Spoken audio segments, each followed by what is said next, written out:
So when two people are getting a divorce, one of the most common points of contention is what is going to happen to the house. That's the exact scenario that happened with Jennifer from Santa Barbara.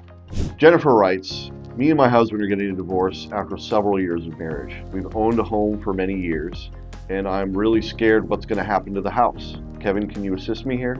Over the next few moments, I'll be explaining what happens to the house when you're getting a divorce. My name is Kevin Mossett, and I've been helping clients through the process of divorce for over a decade. So Jennifer, it's a very common question to ask what happens to the house in divorce. The real issue is whether it's community property, separate property, or a combination of both. Before explaining what happens to the house, you need to know the difference between community and separate property. Community property is what has been purchased during marriage from the earnings received during marriage, whereas separate property is property that is purchased before marriage or after the date of separation, or by utilizing funds from generally an inheritance. If the house is fully community property, it's going to be split. Now, generally, if one party wants to buy the other party out of the house, then the parties are going to have to reach an agreement to that and to the value of the house. If, on the other hand, you can't reach an agreement as to a buyout, then the only option is to split the house by selling it and splitting the proceeds. If the house is separate property or partially separate property, then the party that utilized their separate assets to purchase the property are going to get reimbursed those funds. And then the community will split whatever community equity is in the house.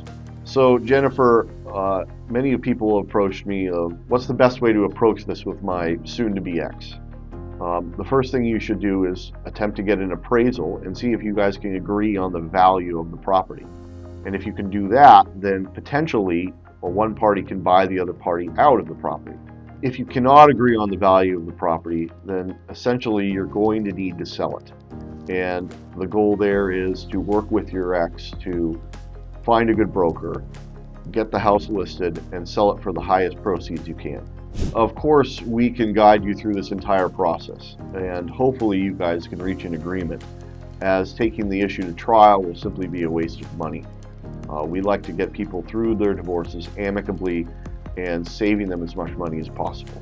So, Jennifer, first you need to ask yourself a few questions. Number one, can either of you afford to buy the other party out of their half of the property? And if the answer to that is no, then really the only option is to sell the property. Another question I get asked is, how do we approach the sale? Well, it's pretty straightforward if you guys can agree between each other as to who the broker is going to be, what you're going to list at, and all of that. If you can't do that, then the court is going to force you to do it anyway. So the best option is to find a way to work with your ex and get the property listed and sold.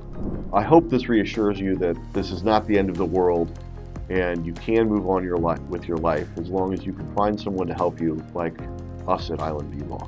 Here at Island View Law, we've helped dozens and dozens of people get through the process of a divorce. Give us a call. We'll help you anytime. We will work you through this process.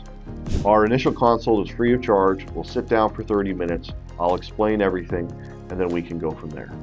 I'm Kevin Mossett with Island View Law. Let us take the fear out of selling your house in the process of a divorce.